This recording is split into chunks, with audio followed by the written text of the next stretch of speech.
avait prévu de faire un truc sans micro, hyper cool, mais on va faire hyper cool quand même, il n'y a pas de problème. L'idée, c'est d'être dans une discussion sur ce format-là. On n'est pas dans une conférence où on va expliquer plein de choses formidables pour répondre à la question qui a été posée, mais on va plutôt la mettre en discussion avec vous, notamment parce que c'est intéressant que parmi vous, si certains ont des questions particulières au regard du thème, vous puissiez les exprimer, pour qu'on puisse être à des endroits justes de discussion, de partage d'expériences, de partage de points de vue. Avant de rentrer dans le sujet, on va d'abord se présenter évidemment. Donc moi je suis Anne Le Gall, Géraldine Taillandier, qui présentera ensuite les deux structures qu'elle représente. Et je vais commencer par le TMN Lab. Donc moi je suis cofondatrice il y a une dizaine d'années du TMN Lab, et présidente de l'association. Le TMN Lab, c'est un réseau, d'abord une communauté qui est née de manière complètement informelle par des professionnels qui s'interrogeaient sur la transformation numérique de leur métier dans le spectacle vivant et qui se sont donc rassemblés parce que face à beaucoup d'interrogations et peu de ressources pour éclairer leurs pratiques, et ça a été par l'échange de pair à pair qu'on a commencé à constituer une communauté. On a commencé à 3, aujourd'hui on est 900. On a d'abord été informel.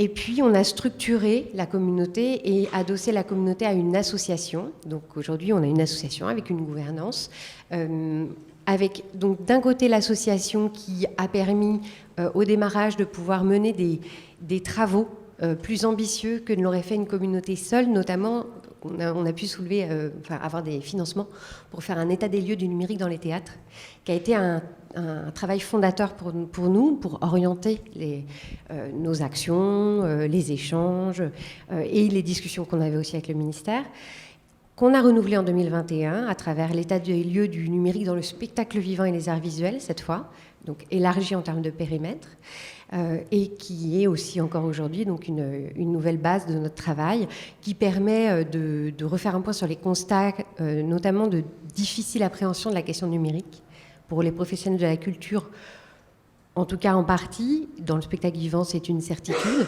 Quand on fait l'état des lieux en 2021, on a encore 37% des répondants qui estiment que la transformation numérique est incompatible avec leur métier. À côté, on a 55% des répondants qui disent que ça doit être un axe prioritaire du projet. Donc on est dans une très forte ambivalence. Est-ce que ça doit être un axe prioritaire? On ne le défend pas forcément. En fait, c'est quelque chose, c'est un fait social, la transformation numérique, un fait technologique, qui a changé la manière de créer, qui a changé la manière de communiquer, qui a changé les pratiques culturelles des publics, qui a changé la manière de penser les organisations du travail. Donc le numérique a impacté beaucoup d'éléments qui font notre quotidien et ceux des publics et des artistes. Et donc c'est nécessaire de prendre en compte cela comme on prend en compte la société dans laquelle on vit. Et après, derrière, on va décliner un projet d'établissement, par exemple, qui peut aller jusqu'à des projets anumériques, ça peut être des choix, ou qui vont faire la part belle à une programmation numérique ou à des expérimentations en termes de médiation. C'est des curseurs à poser, mais par contre, il y a une base d'une culture numérique commune importante à avoir pour comprendre notre époque aujourd'hui et l'influence que ça a sur notre travail.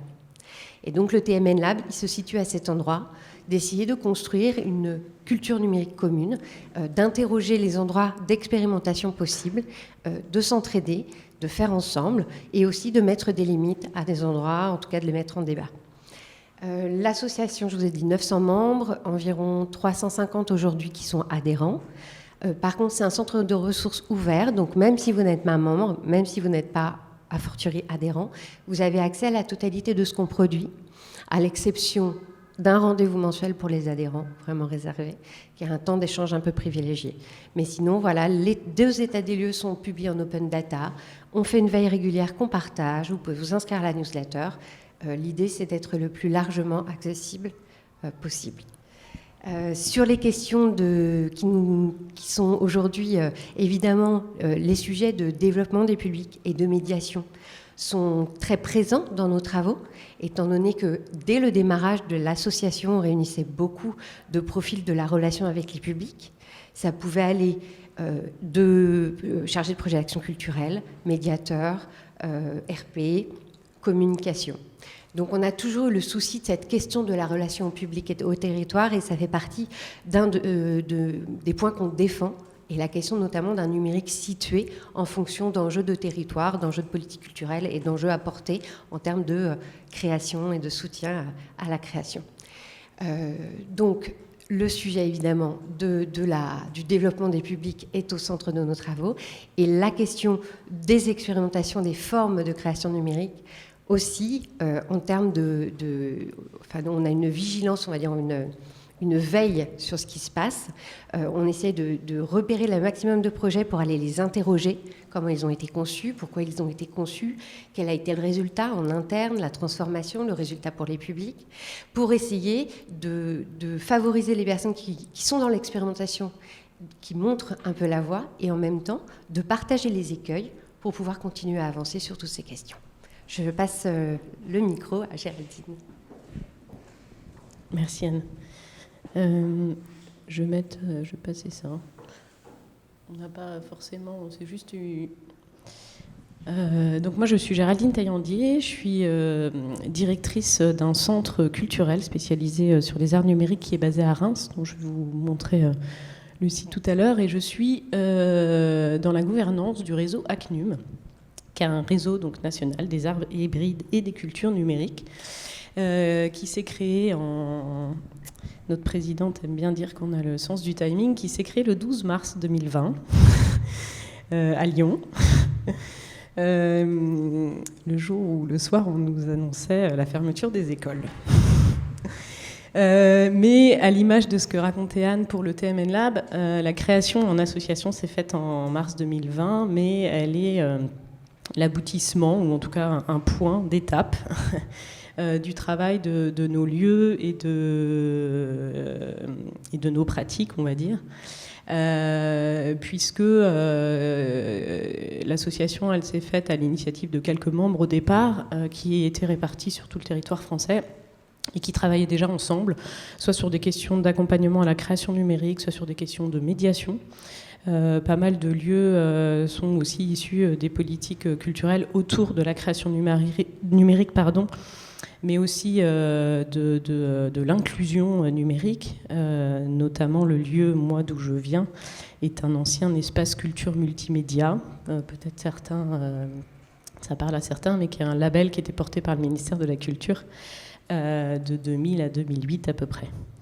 Donc voilà, on est aujourd'hui, ACNUM, c'est 70 structures adhérentes et 200 artistes associés.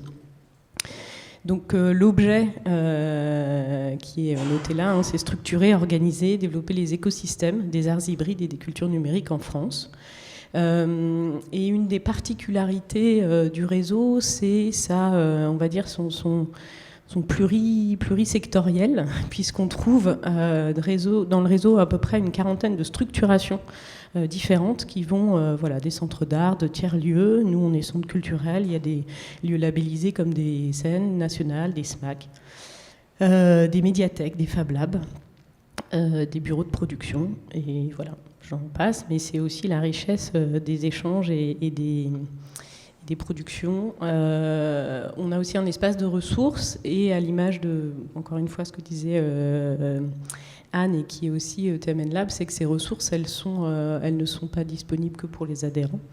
On édite notamment depuis 2 ans un guide en partenariat avec la DGCA, un guide des aides à la création numérique, qui est en train d'ailleurs d'être réactualisé et dont la prochaine version sortira en janvier 2023. Et moi, plus particulièrement, donc, je dirige Syntex, que j'ai fait disparaître. Non, ouais, mais c'est le YouTube de Syntex. Mais c'est la chaîne YouTube de Syntex. Je vais remettre un petit. Hop.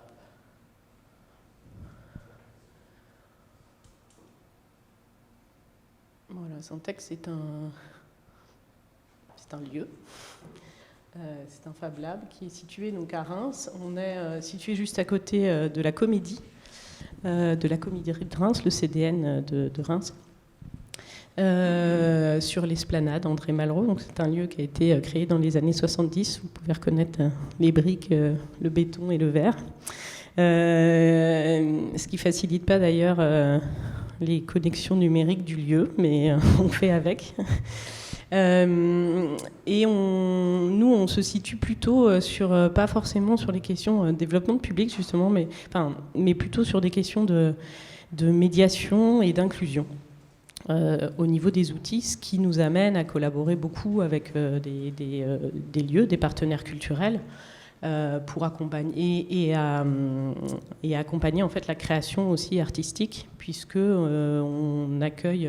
Alors nous, on a une programmation qui est plutôt art visuel, d'ailleurs art interactif et immersif pour ce qui est des expositions et des installations.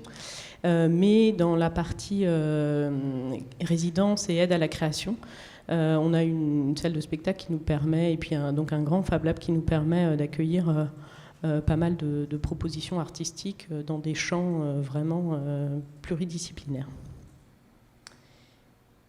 Voilà. Je laisse... La première chose qu'on voulait faire donc avec vous, c'était partir du titre de cette rencontre déjà, de le reposer, et potentiellement d'entendre s'il y a certaines personnes qui ont une attente particulière justement en écoutant ce titre, parce que nous on en a une lecture et effectivement qu'on a partagé. Déjà cette question de la pluridisciplinarité numérique, qu'est-ce que ça peut vouloir dire? Alors évidemment aujourd'hui on est dans 2 journées dédiées à l'immersion. Donc on sait que ça va avoir un biais qui va tendre vers les propositions immersives, réalité augmentée, réalité virtuelle, etc. Mais c'est vrai que la question de la pluridisciplinarité déjà est plutôt par essence une marque de fabrique de beaucoup de lieux culturels. En tout cas, nous dans le spectacle vivant, c'est le cas. Et après, la question du numérique, et c'est aussi pour ça qu'au début au TMN Lab, on ne s'était pas forcément emparé de la question de la création, c'est qu'en fait les artistes du spectacle vivant se sont très vite emparés des questions numériques. Et même les artistes en général. Par exemple, j'étais dans une réunion aujourd'hui sur le métaverse, où on discutait des risques et opportunités du métaverse, qu'est-ce qu'on va en faire, etc. Et on rappelait que dans toute l'histoire des évolutions technologiques, les artistes ont toujours été les premiers à imaginer des usages qu'on n'avait pas vus venir, à imaginer des concepts et à vouloir faire des choses qui n'étaient parfois même pas encore possibles technologiquement, parce qu'eux en avaient eu l'idée. Alors ça permet du coup d'aller aussi imaginer des nouveaux développements technologiques. Mais en tout cas, les artistes sont dans une pluridisciplinarité et souvent nourris du numérique. Dans le spectacle vivant, les métiers de la création ont complètement évolué à ce titre. Et aujourd'hui, énormément de lieux programment au moins une œuvre ou 2 œuvres qui peut résolument dire qu'elles présentent du numérique. Alors parfois, on va parler de numérique parce qu'il y a de la vidéo sur scène, ça, c'est un peu réducteur, mais voilà, des œuvres interactives, on en a de plus en plus. Donc la pluridisciplinarité est déjà quelque chose d'intégré dans les lieux en termes de programmation pour le spectacle vivant et fait partie effectivement d'un levier de développement des publics, parce qu'on sait que les pratiques culturelles, en même temps avec l'essor du numérique, se sont énormément hybridées. On disait souvent on peut autant aller voir de l'opéra qu'écouter Beyoncé sur Deezer, enfin on peut avoir des pratiques très variées, même si la réalité c'est qu'aussi certaines pratiques se sont réduite en termes de diversité par ailleurs, parce qu'aujourd'hui, notamment quand on a des pratiques purement numériques, on a plutôt un accès qui se réduit dû au fonctionnement des algorithmes, mais ça c'est moins le lieu des institutions culturelles. Donc en tout cas, oui, les pratiques se sont hybridées, mais malgré tout, nous on le voit dans les lieux, on a des publics pour tel ou tel type d'œuvre.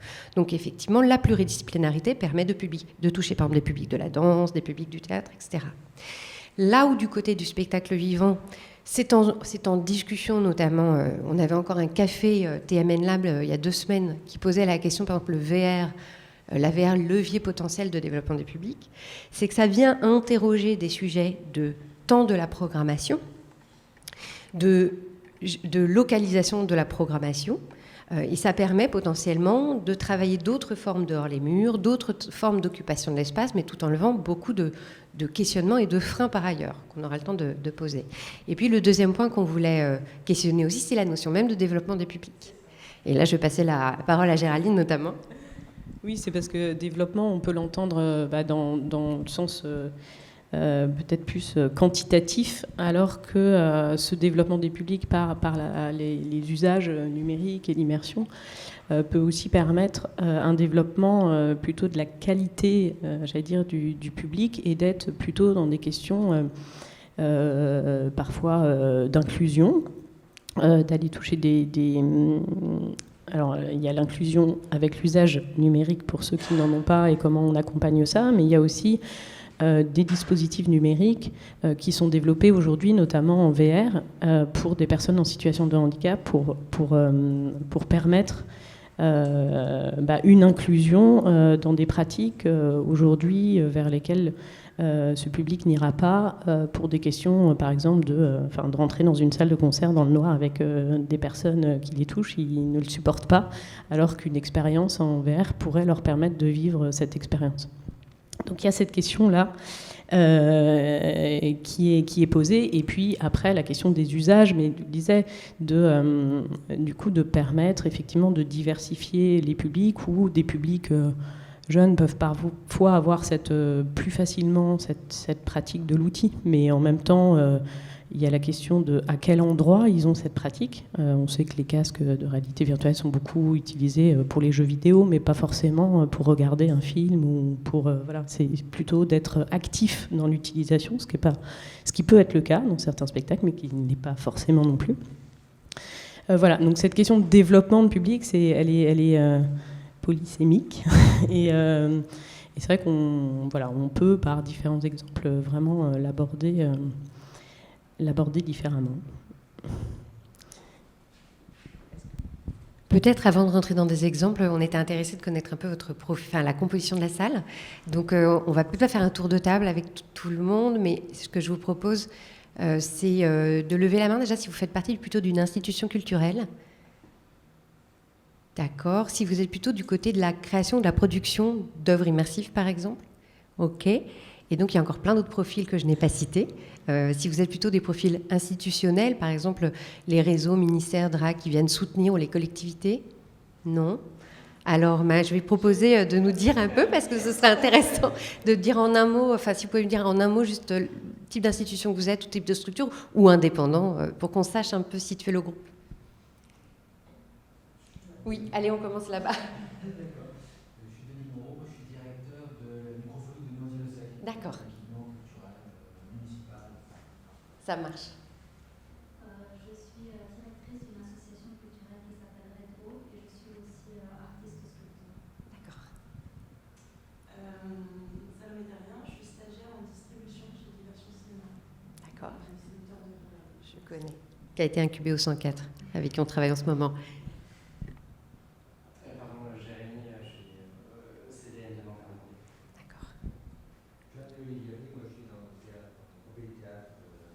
D'accord.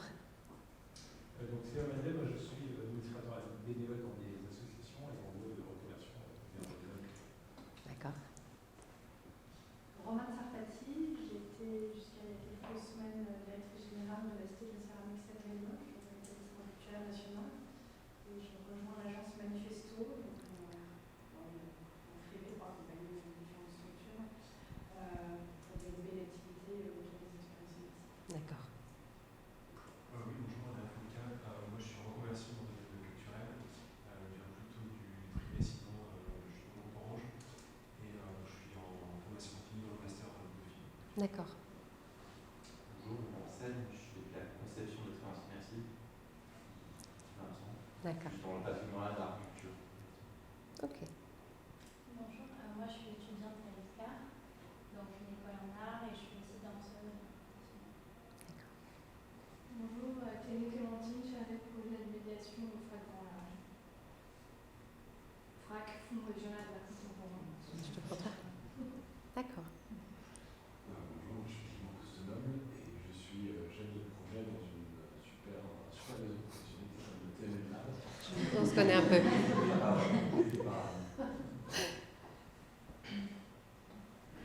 Marie Olvec, association ASCA à Beauvais, donc c'est une SMAC, cinéma, essai, qui porteur numérique, on a aussi une médiathèque. Et membre d'ACNUM. Et membre d'ACNUM, d'accord. Super réseau. Bonjour, moi c'est Hermine Cogny, je travaille au format cinématographique. D'accord. Voilà. Bonjour, je suis Marie-Claire Larivière, je suis en reconversion également, je viens du secteur de la communication et je suis actuellement à la Sorbonne Nouvelle en master de médiation culturelle spécialisée en industrie créative et médiation numérique. D'accord. Et je fais un mémoire sur la XR appliquée au musée et au patrimoine. Ok, très bien. Merci à tout le monde. Donc effectivement, on est un groupe très très varié. Donc j'imagine qu'en ayant lu ce titre, vous avez pu chacun y projeter des choses par rapport à votre propre expérience et des attentes. Donc on va essayer vraiment d'être dans un échange pour réussir à mettre en dialogue. Parce qu'une des questions qui se posent notamment sur ce sujet de l'immersion et le lien avec les structures culturelles, en tout cas c'est ce qui remonte dans notre réseau, mais aussi en dialogue avec ACNUM, parce qu'on travaille beaucoup avec ACNUM, c'est les difficultés à se comprendre pour trouver des terrains d'entente pour que ça fonctionne. C'est-à-dire que d'une part, on a la question de la production, alors qui peut être la production d'artistes qui expérimentent des choses, qui peut être des productions de commandes, notamment par exemple sur des projets de médiation. Puis d'autre part, on a des lieux qui se posent ces problématiques de relations au public, de pluridisciplinarité, de diffusion, etc. Et en fait, aujourd'hui, on a régulièrement eu des personnes, par exemple, qui travaillaient sur des formes immersives, qui venaient voir les lieux, qui disaient « mais on aimerait bien être programmés ». Et puis tout d'un coup, d'abord, les premières réponses, ça va être des questions d'espace, pas forcément adapté, d'équipement, pas adapté, de problématiques de temporalité. En fait, le spectacle vivant, par exemple, a un rapport de programmation globalement qui fonctionne sur des programmations en soirée, des matinées les dimanches. On a des rythmes avec des temps de montage, des montages. Et les injonctions qu'on a en tant que lieu de spectacle vivant, par exemple, qui sont celles d'un nombre de représentations par an, d'un nombre de publics reçus par an, sont difficilement compatibles avec la plupart des propositions immersives. En tout cas, si on le prend bêtement en mettant l'un à côté de l'autre. Nous, on avait monté, par exemple, un spectacle assez extra qui mêlait comédiens et réalité virtuelle avec Laurent Bazin à Colombes. Ça avait été... je crois 3 jours de montage, quand la plupart des spectacles prennent 1 jour de montage. On l'avait installé dans une salle de réunion, donc c'était assez intéressant de voir comment on utilise d'autres espaces du théâtre, mais en termes de jauge, on était sur une jauge de 8 à 10 personnes. Sur une semaine, ça nous permet d'avoir 80 personnes. Notre salle, elle en fait 940. Donc quand on mobilise un équipement et une équipe en termes de ressources humaines pour ce genre de forme, ça pose des questions.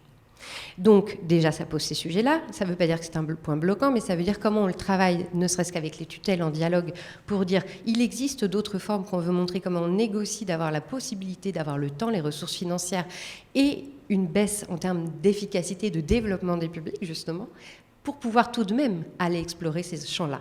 Donc là, je parle d'une forme qui aurait besoin d'un temps donné de rendez-vous, d'une représentation, etc. Et puis après, il y a tous les autres volets qui peuvent être expérimentés, comme à la Maison des Métallos, on a eu la chance d'avoir à plusieurs reprises la présentation des balades sentimentales augmentées. C'est d'aller explorer plutôt d'autres manières de créer des rencontres entre l'œuvre et les publics, notamment dans des formats itinérants. Donc là, voilà un petit peu, nous, les constats qu'on fait sur ces problématiques. Et puis ensuite, il y a des problématiques budgétaires qui posent, par rapport aux moyens des lieux, c'est-à-dire que quand on travaille sur une très grosse institution type muséale, par exemple, et qu'on peut avoir le temps long d'une exposition pour aller développer des propositions, donc on a temps long pour les laisser en place, l'investissement, du coup, peut être intéressant et être un levier de développement des publics qui permet de faire venir des nouvelles personnes. J'avais le retour... Alors le nom de l'institution m'échappe, j'en suis désolée, récemment, qui disait que c'était très bien parce que ça avait permis de faire venir un public nouveau, on était à 70% de primo-visiteurs sur une grosse expérience, plutôt un dispositif immersif. Mais en fait, dans les études, ça montrait aussi que dans ces 70% de primo-visiteurs, la plupart n'avaient pas visité le reste du bâtiment. Donc, on était sur un développement des publics intéressant, on était sur un temps suffisamment long, un espace aussi qui permettait suffisamment grand pour faire venir du monde. Mais par contre, en termes d'impact dans la relation développée aux spectateurs, ça pouvait poser question par rapport aux objectifs de la direction des publics tels qu'elle était posée. Et donc, ça soulève en tout cas les questions de se dire, quand on veut développer ce genre de projet, il ne s'agit pas seulement d'un bouton sur lequel on appuie pour lancer un développement des publics ou pour diversifier les publics, mais vraiment de la conception du projet en amont. Et ça, c'est valable pour tous les lieux. Un grand lieu comme la Cité, la Céramique, un lieu beaucoup plus modeste comme le Théâtre de Colombes où je travaillais avant, ou quand j'étais à la Gaîté Lyrique plus récemment, et là on est plus grand, ça pose vraiment la question de comment on le conçoit, pourquoi on le fait, quels sont les objectifs justement en termes de relations avec les publics, comment on va les mesurer et quel temps on se donne aussi et quels moyens pour pouvoir le faire.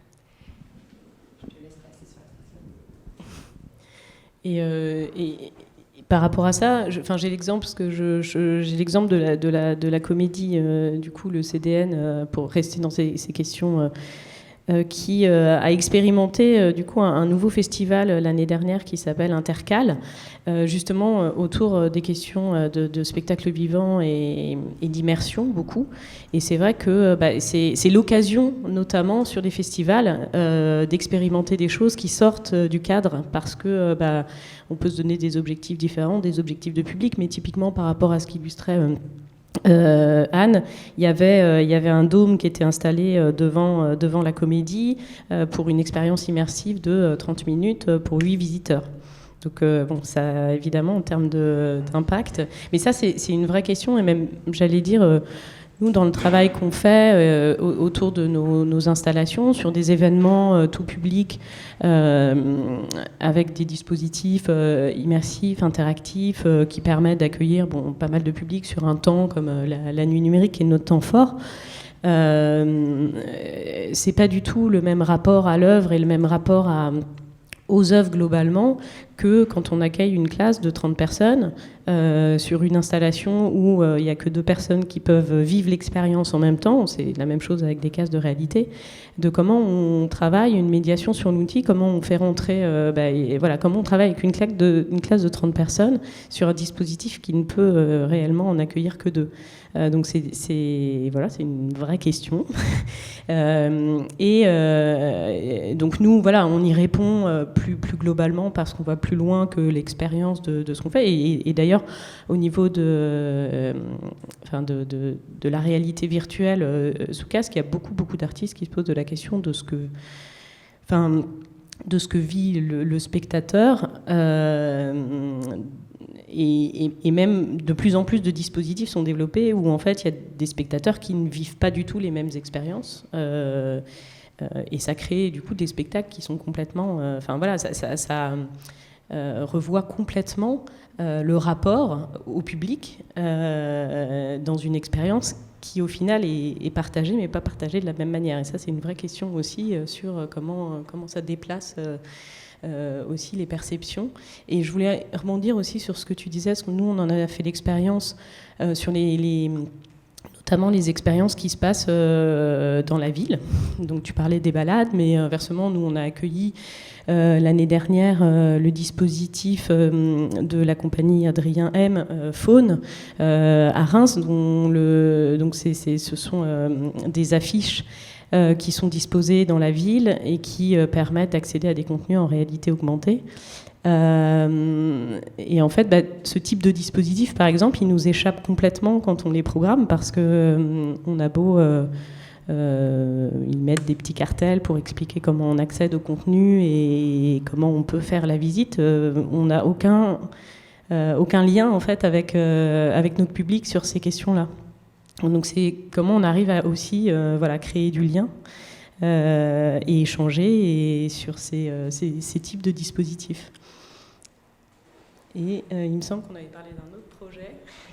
Oui, je pourrais rebondir sur Faune, qui est un projet qu'on a accueilli à la Gaîté Lyrique aussi. Donc je crois que c'était après vous, parce que vous avez fait la création de... Non, vous l'avez eu. Ah non, c'était Valence, la création. C'est ça. Ils étaient en résidence de création. Et cette installation, déambulation, qui était en fait sur des affiches qui étaient posées dans la ville et qui du coup s'éveillaient grâce à de la réalité augmentée avec une application qu'ils avaient conçue eux avec des développeurs, qui était extrêmement bien réalisée. En plus, vraiment, elle était assez formidable. Effectivement, il y a ces questions de difficile appréhension de qui se l'approprie, comment on peut évaluer l'impact que ça a sur les publics. Ça demande en même temps, de manière très intéressante, de retravailler le dispositif de relations publiques et de médiation. Donc comment on crée autour de cette expérience des nouvelles formes de communication et de médiation et d'accompagnement. On peut faire des visites guidées différentes de la ville à travers ces dispositifs. Et après, ça va poser d'autres questions aussi qu'on maîtrise assez mal en tant qu'institution par rapport au rapport à la ville. C'est le moment où les affiches s'abîment, sont arrachées, disparaissent. Et que du coup, ça ça demande aussi une présence sur le territoire assez inhabituelle, mais ça ouvre des possibles assez intéressants. Et c'est vrai que sur ce genre de propositions, elles ont l'avantage en plus d'être relativement légères à mettre en œuvre pour une institution, quand on est sur des dispositifs de ce type, parce que au-delà de la session, comme tout spectacle qu'on accueillerait, ça demande de réinventer son rôle de régie technique, parce qu'on va la faire dans l'espace public, mais en revanche, en termes d'investissement financier, et donc derrière d'équipements qu'on n'utiliserait pas forcément, dont on n'aurait pas forcément besoin à nouveau, on est sur des smartphones avec une application à télécharger et globalement, on est sur plus facile. Ah, tu as vu ça ? Oui, c'est ça. Et en fait, ça, c'est une des questions, mais on en parlait aussi sur les limites, enfin les limites, ou en tout cas les points de vigilance et les points de tension. C'est la question de la technologie elle-même, qui déjà évolue à une vitesse extrêmement folle. Donc, si on rentre, sans rentrer dans les détails, mais les détails des coûts de ce genre de... Souvent, d'ailleurs, c'est plutôt les artistes qui investissent parfois dans la technologie et qui viennent avec leur technologie, parce qu'investir dans des casques, nous, on l'a fait, mais on en a très peu, juste pour créer des expériences. Mais c'est des technologies qui deviennent très vite obsolètes, en fait. Ou alors qu'il faut mettre à jour très régulièrement. Et les questions de toutes ces œuvres qui sont dans l'espace public, avec des techniques de réalité augmentée qui se téléchargent par système de QR code, en fait, on se retrouve vite aussi quand on fait, nous, par exemple, une programmation d'une dizaine d'artistes avec 5 applications différentes pour pouvoir accéder aux 5 contenus des artistes, puisque, en fait, il existe des applications assez simples et libres de droit pour créer des contenus en réalité augmentée. Je peux vous citer notamment ArtiVibe, si vous connaissez, qui permet, avec évidemment des limites du fait de son accessibilité, mais ça permet d'expérimenter en tout cas des choses. Mais c'est vrai que dès qu'on rentre sur des contenus aussi de droit et de droit d'auteur derrière, chaque artiste et chaque production va vouloir évidemment garder la main sur les contenus qui sont diffusés et sur la façon dont ils sont diffusés.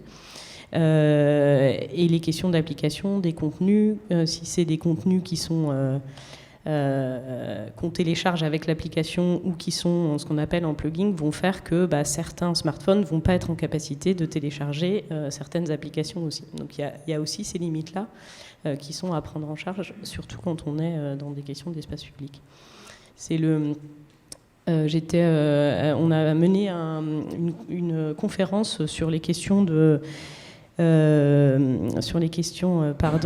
conservation des arts numériques il y a quelque temps à Esch, dans le cadre de Capitale européenne de la culture, et on avait des conservateurs du ZKM qui disaient que, alors déjà eux, c'est assez intéressant de parler avec, ils sont, je sais pas, une trentaine, je crois, dans le service de conservation, c'est de maintenir des œuvres numériques ont été créés, ne serait-ce qu'avec... Enfin voilà, il y a 10-15 ans, de retrouver la technologie pour pouvoir maintenir en vie ces installations. Mais il disait aussi que les questions de limite de la technologie sur l'accessibilité, que c'était le musée qui avait le plus de plaintes au monde d'œuvres qui ne fonctionnaient pas quand on passait chez eux, parce qu'il y en a toujours une qui est en maintenance. Voilà. Mais c'est à prendre en compte aussi, parce que c'est vrai que nous, ça nous arrive, quand on est sur un festival d'une journée, 2 jours, généralement, il n'y a pas de problème. Nous, on a des expositions qu'on garde 3 mois. Je peux vous dire que c'est compliqué de garder une douzaine d'installations qui fonctionnent en permanence pendant 12 mois. Certaines, d'ailleurs, ne sont même pas faites pour ça, en fait. Voilà. C'est certain que dans ces questions de limite, la technique est un sujet important. On a eu des jours où on a dû ouvrir en retard le bâtiment parce qu'il y avait un problème technique de démarrage des œuvres. Ça arrive. Ça pose aussi des questions de formation des médiateurs, parce qu'en fait, les médiateurs qui sont dans les lieux, qui n'ont pas l'habitude de travailler sur des objets numériques, en fait, ça demande qu'ils aient des formations pour parler des œuvres autrement, c'est-à-dire parce qu'ils vont se retrouver à des publics effectivement diversifiés, notamment des publics qui ont des habitudes de culture numérique, ou par exemple des étudiants qui travaillent dans ces sujets-là et qui vont avoir des questions que les médiateurs n'ont pas forcément l'habitude d'avoir et qui dépassent une question d'histoire de l'art ou de compétences de médiation, mais vraiment qui touchent à des points techniques. Donc ça, pour les médiateurs, alors soit on recrute des médiateurs spécifiquement pour ces projets, ce que dans certains contextes j'ai pu faire, soit ce sont des équipes avec qui on a l'habitude de travailler, ce qui pose des sujets de formation très intéressant à travailler, mais ça veut dire aussi du temps de formation, du coût RH d'embauche de ces personnes pendant la formation. Et puis au-delà de cette question de médiation des nouvelles technologies, c'est la question de savoir-faire technique. Parce que quand on monte, par exemple, une installation, une exposition qui est dans le temps, ça veut dire qu'en fait, on intègre, on va dire, le niveau 1 de dépannage, en fait. Et le niveau 1 de dépannage, ça va être l'équipe technique du lieu, mais souvent, c'est les médiateurs aussi qui sont formés. Parce qu'ils doivent identifier quand il y a une panne, avoir le protocole des premières choses à faire. Donc, ça fait que le métier est très modifié. Et donc, ça rebondit sur le sujet de pouvoir télécharger, le sujet des œuvres en panne et le sujet d'avoir assez de casques pour les expériences. Il y a un gros sujet immersion, c'est l'expérience utilisateur. Et dans les retours d'expérience qu'on peut avoir des différentes personnes avec qui on échange, ou nous dans nos lieux, c'est quelque chose sur lequel il ne faut pas du tout faire l'impasse. Et parfois, c'est une discussion aussi qu'on a avec des gens qui travaillent dans la production d'œuvres immersives et qui ne mesurent pas l'importance de ce point-là. J'ai eu des retours de personnes qui me disaient « Oui, enfin, ça marche très bien, les gens ils ont l'habitude de faire des casques chez eux, ils aiment, c'est pas compliqué. » Sauf que, par exemple, si on fait du casque chez soi, on est seul en fait à l'utiliser, ou on est avec des amis ou de la famille, on est dans un rythme d'utilisation qui pose pas de problème, on n'est pas en train d'attendre quelque part où on a payé pour l'utiliser. Si vous arrivez dans une exposition, moi j'ai vécu par exemple d'avoir une expo avec une jauge de à peu près 90 personnes par heure et une capacité sur l'installation en casque de faire passer à peu près 15 personnes par heure. Donc c'est-à-dire qu'en fait tout le travail de médiation en amont et de formation, ça a été de former les gens à gérer les mécontents, pour que ça ne gâche pas la perception de la totalité de leur expérience du reste de la visite. Et donc ça pose vraiment des difficultés pour les équipes. Et je me suis battue déjà pour avoir 2 casques, parce qu'au début il n'y en avait qu'un qui était prévu. Mais de toute façon, l'espace physique ne permettait pas d'en mettre d'autres. Parce que un casque de réalité virtuelle, il faut un espace autour de vous, en plus du matériel. Donc je ne parle même pas d'avoir un nombre de casques qui pourrait coûter cher, qui ensuite, effectivement, ne fonctionne plus, enfin n'est plus... Voilà, qu'éventuellement il faut revendre. Enfin. Donc la question se pose aussi de la mutualisation des équipements, par ailleurs. Mais déjà, ces sujets-là, l'expérience. Donc pluridisciplinarité numérique sur des dispositifs qui demandent des devices assez contraignants. Vraiment, ça pose des questions qu'il faut étudier bien en amont, de parcours, de médiation et d'accueil et d'accompagnement, pour essayer au maximum d'éviter les frottements. Et quand on voit par exemple des expériences VR, je ne sais pas si vous avez eu l'occasion, j'imagine que si, certains d'entre vous, d'aller à des festivals de VR par exemple, on est vraiment dans un dispositif où on arrive, alors il y a différents formats, il y en a, on va faire la queue à chaque œuvre qu'on va aller voir, donc on attend, alors si ça dure 20 minutes l'œuvre et qu'on est le 3e, on attend 60 minutes, non 40 pardon, mais c'est long. Ou alors, on va avoir, par exemple, une installation avec un casque dans lequel on choisit dans un catalogue 3 œuvres qui vont être lues à la suite, et du coup, on reste au même endroit. C'est plus pratique. Mais ça peut poser aussi des questions, par exemple, qu'on est dans un rapport très brutal à l'œuvre et au casque et à l'environnement, très clinique. Pas forcément, on ne peut pas travailler, par exemple, une scénographie qui mettrait en valeur l'œuvre en proposant aussi une expérience totale. Donc, on sent que sur ce volet VR, il y a vraiment des sujets et qui ne sont pas encore très facilement traités. Après, il est intéressant de revenir sur d'autres formats d'immersion, parce qu'évidemment, ça n'est pas que la VR, même si on en parle beaucoup, et qu'en plus aussi, avec l'injonction au métaverse, la VR revient d'autant plus. Mais on peut peut-être revenir sur d'autres formats, justement, qui permettent des développements publics. Alors, si la VR, tu en as parlé sur l'accessibilité, où là, c'est un des enjeux. C'est vrai que sur les questions d'expérimentation et de création, on travaille beaucoup avec des laboratoires de recherche qui sont spécialisés. D'ailleurs, beaucoup d'artistes aussi travaillent avec des laboratoires de recherche. J'avais échangé avec Anne sur un laboratoire qui est à l'IUT de Nancy, le laboratoire Lauria, qui notamment travaille sur ces questions d'accessibilité sur personnes en situation de handicap, notamment atteintes de spectre autistique. Et c'est un laboratoire qui a travaillé avec un artiste, Stéphane Simon, je ne sais pas si vous connaissez, qui est un artiste qui s'intéresse à la figure de l'athlète moderne et qui donc fait des grandes figures d'athlètes un peu à l'image des athlètes grecs, mais qui sont tous en train de se regarder avec un smartphone et propose sur certaines de ses œuvres une immersion pour accéder à une colorisation de la sculpture de même manière qu'étaient peintes les sculptures grecques. Donc voilà, c'est ce type d'expérience aussi qui est intéressant aussi à regarder. Et puis, on avait parlé... il y a les balades, effectivement, balades sonores. Je parlais tout à l'heure de Esch 2022. Il y a les ensembles 2.2, qui est un collectif d'artistes de musique contemporaine qui ont créé des balades sonores autour du projet Capitale européenne. Et donc, tu en parlais aussi, Anne, c'est des expériences pour le moment qui fonctionnent assez bien et qui sont gérées par des propres applications. L'intérêt, c'est que c'est des dispositifs qui sont accessibles 24 heures sur 24, 7 jours sur 7. On peut commencer la balade, l'arrêter, la reprendre. Donc, c'est sûr que ça, en termes en tout cas d'accès de contenu, c'est assez intéressant. Après, encore une fois, c'est comment on garde du lien, comment on échange après. C'est des expériences qui sont souvent en plus des expériences qui racontent le territoire. Et pour l'avoir vécu, alors moi plutôt en groupe, c'est vrai qu'à l'issue de l'expérience, on n'a qu'une seule envie, c'est d'en parler avec la personne, enfin en tout cas avec une personne qui a vécu aussi l'expérience. Donc le vivre seul, ça pose ces questions-là. Il y a dans ces questions-là, parce qu'effectivement, notre rôle en tant qu'institution culturelle, c'est donc de faire venir des gens. Il y a la question de la diversité, la diversification au sens où l'idée c'est de toucher aussi des personnes qui ne viennent pas naturellement dans nos lieux, donc pour plein de raisons.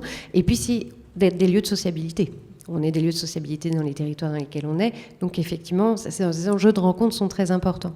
Dans ce type de projet, j'aime bien citer un projet expérimenté à Cognac, à l'Avant-Seine, qui avait travaillé sur justement de l'écriture numérique, une écriture non linéaire, avec un smartphone. Et ils ont créé un spectacle qui passait au théâtre, mais vraiment se passait dans la ville, et qui invitait les gens à se rencontrer.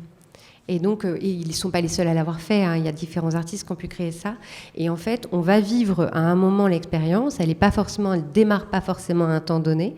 Mais en fait, on va semer dans la ville des choses et on va tout d'un coup se retrouver, devoir aller parler à des personnes, etc.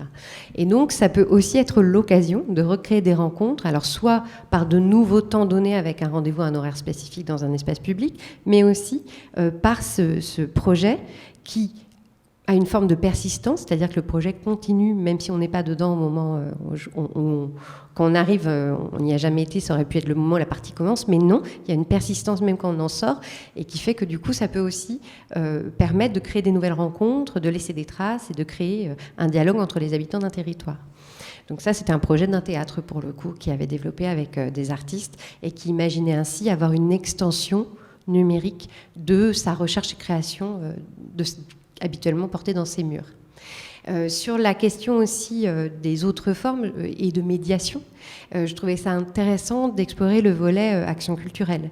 C'est-à-dire que sur ces formes numériques et ces expérimentations, ça permet aussi d'aller observer un peu les pratiques culturelles des publics avec lesquels on veut travailler et pourquoi pas de s'en inspirer ou d'aller leur proposer. Par exemple, les enfants, les ados plutôt que les enfants, utilisent peut-être moins maintenant, je suis toujours en train de retard, mais Snapchat.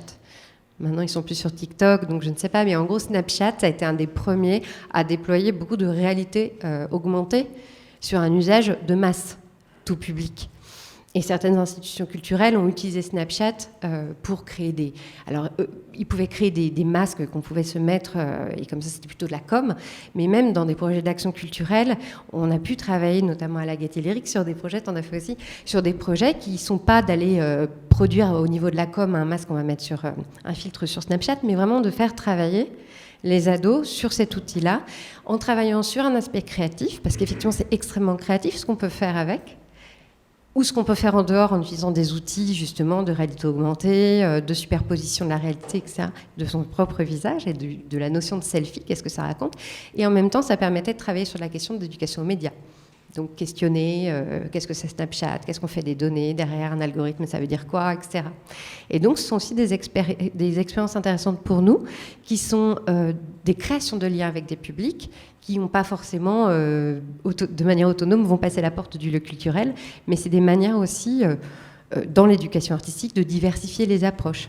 Mais ça peut poser des problèmes. Nous, sur un autre projet qu'on avait fait en résidence territoriale sur un territoire, où on avait travaillé sur l'exploration du territoire et notamment On avait fait un travail de balade sonore, on avait fait un travail de réalité augmentée, inspiré de leur quartier de demain tel qu'ils l'imaginaient. On a fait une grande restitution. Et on a prévu des tablettes en plus parce qu'on savait que le quartier dans lequel on était, même des portables avec Internet, les gens ne les avaient pas. Et donc on est content, on fait un projet de réalité augmentée accessible hyper facilement depuis un smartphone dans la rue. Mais en fait, selon les quartiers dans lesquels on est, on ne va pas toucher tous les publics parce qu'il y a aussi des publics qui ne sont pas équipés. Tu avais un exemple Snapchat ? Oui, plus ou moins. Enfin, sur ces questions effectivement de filtres, nous on a mené une expérience comme ça. Mais c'est pour donner un exemple aussi de partenariat qui peut se faire et de ressources en fait quand on n'a pas forcément ces ressources en interne et de travailler. Nous on travaille beaucoup avec des acteurs culturels, je le disais, et notamment les services en fait des musées de la ville de Reims pour lesquels on a créé des outils de médiation numérique sur des expositions, notamment jeunes publics. Et une autour de l'artiste Fujita, très présent à Reims. Et en fait, on a capturé, grâce aux archives des musées, des images et des dessins en fait, des monstres dessinés par Fujita et qu'on a restitués dans une application où justement les enfants en fait, pouvaient se filtrer avec un monstre Fujita et après repartir avec cette image-là. Et c'était évidemment outre un outil de médiation pour découvrir le bestiaire de Fujita, mais de pouvoir expliquer comment fonctionnent aussi ces systèmes de fils, comment on peut les créer, et puis après, qu'est-ce qu'on en fait et comment on peut diffuser. Je vois l'heure qui tourne, et on disait au départ qu'on voulait quand même être plutôt en mode dialogue. Alors, quand même, voilà. Est-ce que vous avez des questions ? Est-ce qu'il y a des choses des partages d'expériences aussi, peut-être ? J'ai une question. Quel est l'impact sur le moyen terme, justement, sur les plus jeunes ? C'est-à-dire que le fait d'être dans ce type d'expérience, est-ce que derrière, ils continuent d'aller voir les œuvres, notamment au musée, même s'il n'y a pas de numérique, ou bien, quelque part, on crée cette appétence et le risque est que, peut-être, s'il n'y a pas de numérique, du coup, ils se désintéressent de l'œuvre. Est-ce que vous avez un retour d'expérience là-dessus ? Je commence et puis je te laisse après. Alors c'est compliqué à l'endroit où je parle parce qu'effectivement nous on utilise ces outils-là maintenant. Quand on utilise et même quand on fait des ateliers numériques, c'est vraiment. Nous, on est tout sauf à l'endroit du numérique pour le numérique, en fait. C'est vraiment, par exemple, quand on fait des créations, des actions de création de jeux vidéo, on est vraiment dans cette idée on détourne de la pratique pour passer de consommateur à créateur. Donc, en fait, on est quand même là pour éveiller sur des choses. Et par exemple, l'outil numérique dont je parlais pour l'exposition, c'était un seul des outils de médiation qu'il y avait dans l'exposition. L'exposition n'était pas basée sur cet outil-là. Donc, voilà, pour moi, c'est pas, au contraire, c'est vraiment plutôt un levier d'éveil et de curiosité, mais pour aller ailleurs, pas que pour rester derrière son écran. Et voilà. Mais encore une fois, je suis peut-être pas la meilleure placée pour en parler. Je pense qu'on manque de chiffres en fait et de données sur ces choses-là, très clairement. Les exemples que moi j'ai pu citer aussi, ce sont des exemples sur des publics captifs. Par exemple, quand je travaille sur la réalité augmentée, c'est des projets d'action culturelle, donc c'est avec des groupes constitués qui vont avoir une pratique dans le lieu, qui vont aussi aller dans l'autre lieu, parce qu'on fait souvent des parcours avec plusieurs partenaires. Mais derrière, très concrètement, je n'ai déjà aucune mesure du fait s'ils vont revenir ou pas, parce que c'est jamais un enfant qui réserve sa place, c'est ses parents. Et par ailleurs, j'ai l'intime conviction que la plupart ne revient pas, sauf s'ils ont une proximité géographique. C'est-à-dire que quand je travaille avec les écoles, quand j'étais à la Gaîté Lyrique du 3e arrondissement, oui, les parents reviennent sur les dimanches Capitaine Futur avec les enfants. Mais pas ceux du 18e et encore moins ceux qui sont bien plus loin. Quand j'étais à Colombes, donc là j'avais un rapport beaucoup plus proche parce que c'était le théâtre de la ville sur un territoire, une ville, assez étendu, mais tout de même, on le voyait la même chose, c'est-à-dire que les publics qu'on travaille toute l'année dans les établissements et les publics qu'on retrouvait sur les événements ouverts à tous, les week-ends, n'étaient pas, il n'y avait pas la même diversité, donc c'est pas forcément des publics. Par ailleurs, il y a une observation aussi qu'on fait globalement, c'est-à-dire que on a une évolution de type de pratique culturelle. Les enfants commencent à venir avec les écoles, avec les parents, ils deviennent adolescents.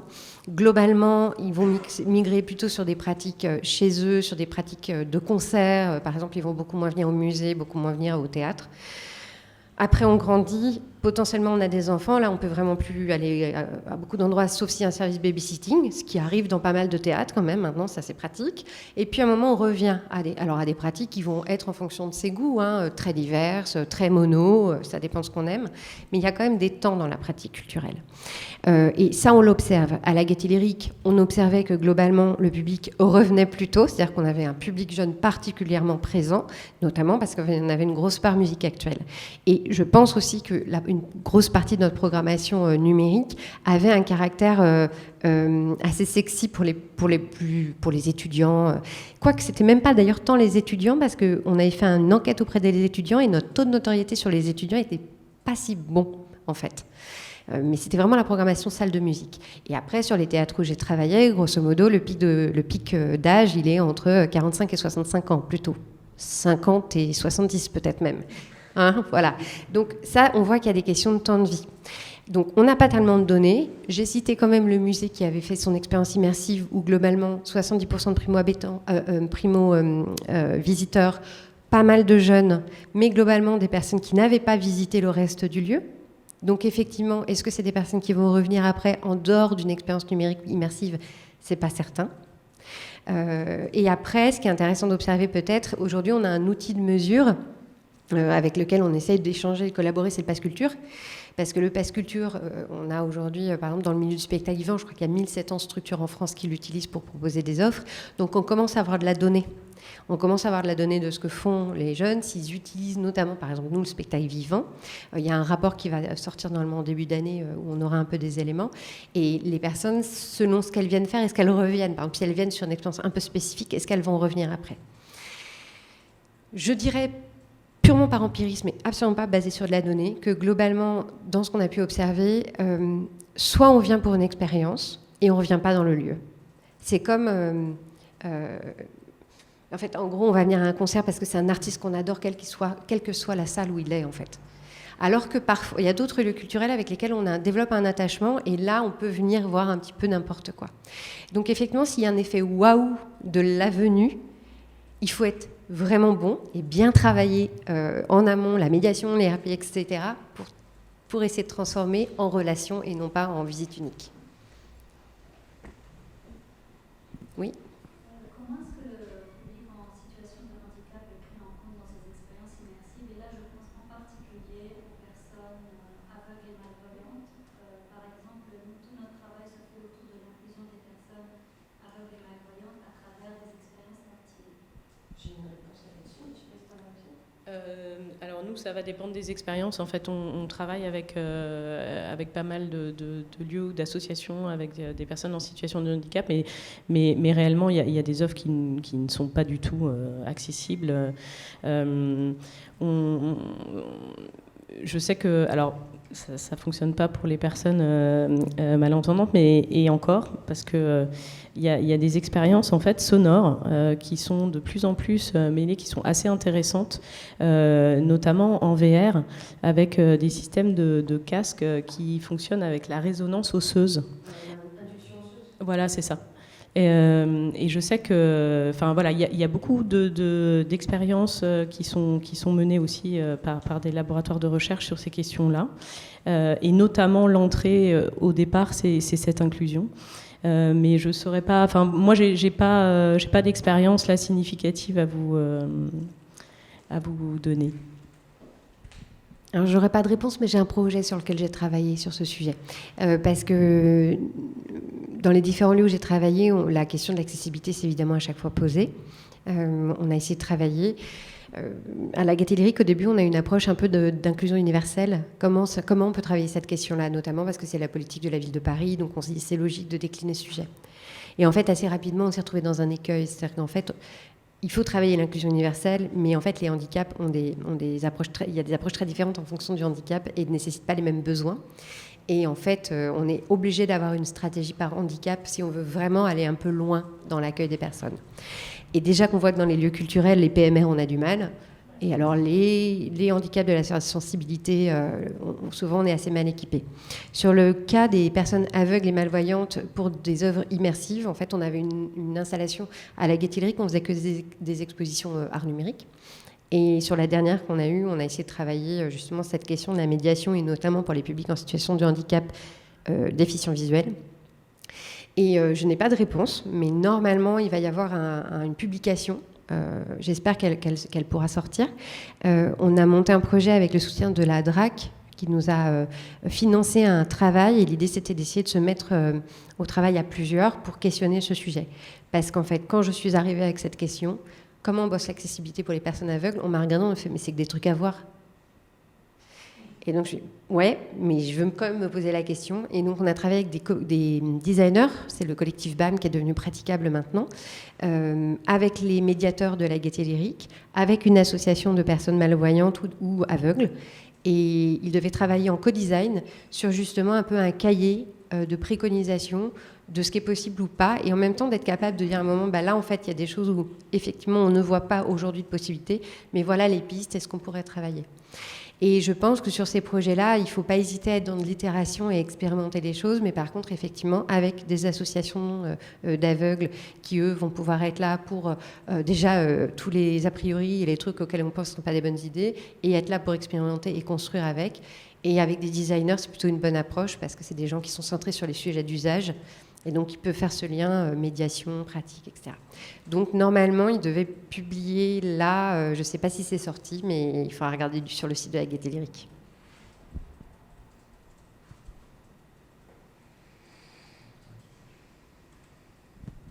Il est l'heure ? Ah, c'est pas mal, on a commencé à 35, on finit à 31, on est pas mal. Bon, bah écoutez, merci beaucoup pour votre présence.